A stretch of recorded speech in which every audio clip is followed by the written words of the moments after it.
আজি খুব ভাল দিন, বিশেষ কৰি আমাৰ কোনামুখা গাঁৱৰ ৰাইজসকলৰ কাৰণে।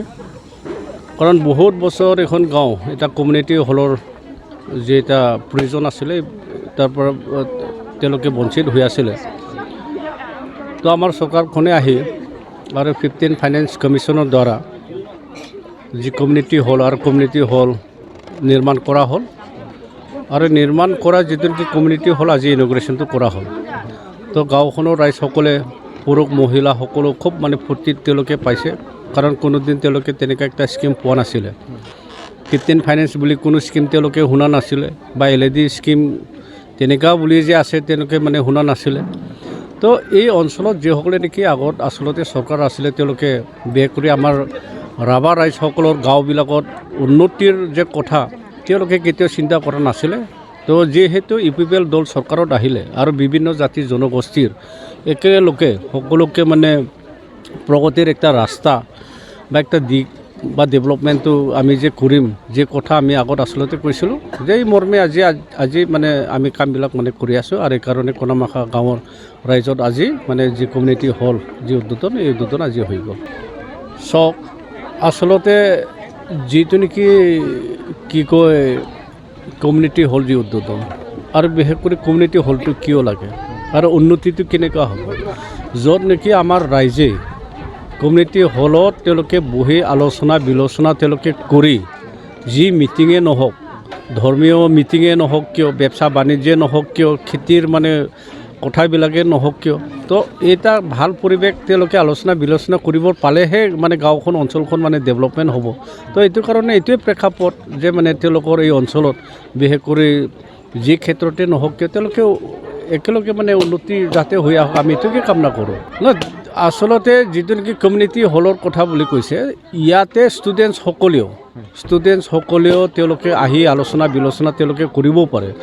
আৰু তেওঁলোকে যদি ঘৰত পঢ়া শুনাৰ ক্ষেত্ৰত কিবা যদি অসুবিধা পায়, যিয়ে নহওক, বা স্পেচিয়েল যদি টিউশ্যন কিবা কিবি যদি মানে লোৱাৰ প্ৰয়োজনটো আছে, তো তেওঁলোকে এই অঞ্চলত যিসকলে শিক্ষিত লোক আছে বা মেট্ৰিকে মানে হাইস্কুল লিভিং চাৰ্টিফিকেট ষ্টুডেণ্ট যিসকলে নহওক, বা হায়াৰ ছেকেণ্ডেৰী যিসকলে মানে ষ্টুডেণ্ট, তেওঁলোকক স্পেচিয়েল একটা টিউশ্যন তেওঁলোকে ল'ব পাৰে, একটা ব্যৱস্থাটো এইটো ইয়াত আছে। তো তেতিয়াহে আমাৰ ছাত্ৰ ছাত্ৰীসকলে উন্নতি হ'ব।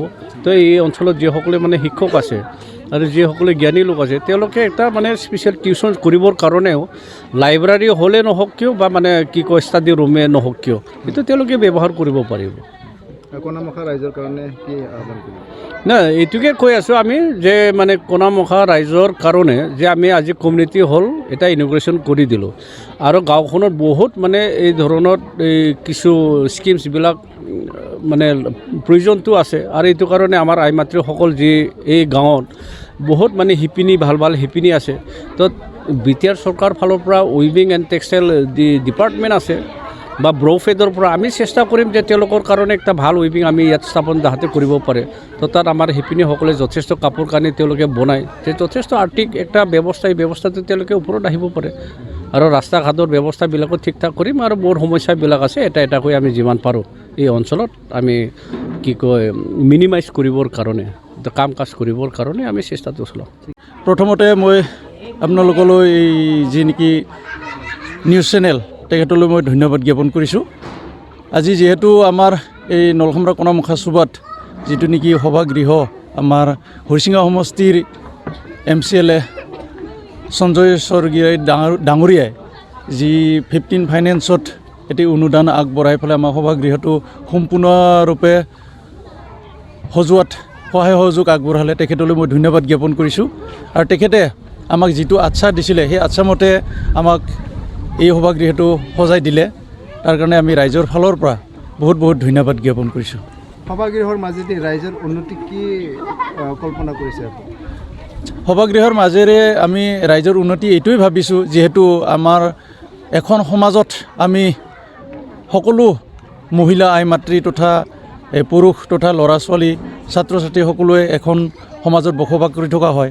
ঠিক তেনেকৈ এখন সভাগৃহত আমি যিহেতু এটা ভাল অনুষ্ঠান পাতিবৰ কাৰণে আমাক এটা সভাগৃহৰ প্ৰয়োজন হয়।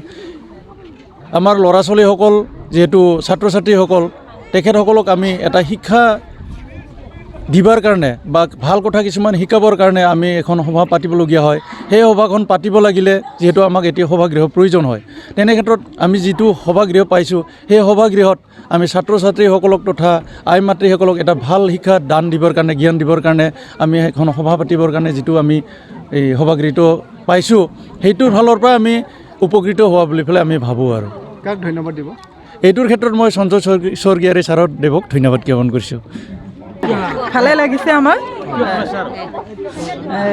বহু দিনৰ মূৰত আশা এটা পূৰণ হৈছে বহুত বহুত ধন্যবাদ দিছোঁ তেওঁক সঞ্জয় স্বৰ্গীয়াৰী যিহেতু আপোনালোক দিলে কি কৰিব তেওঁ তেওঁলৈ আমি অশেষ ধন্যবাদ জনাইছোঁ যিহেতু আমাৰ সভাগৃহটো সম্পূৰ্ণ কৰি দিলে তাৰ বাবে আমি অশেষ ধন্যবাদ জনাইছোঁ তেওঁক সভাগৃহৰ মাজতে কি উন্নতি বিচাৰে উন্নতি গাঁওখন যাতে উন্নতি হৈ যায় তাকে কামনা কৰোঁ দিনে দিনে ল'ৰা ছোৱালীবিলাক যাতে দিনে দিনে আগুৱাই যাই থাকে তাকে কামনা কৰিলোঁ আৰু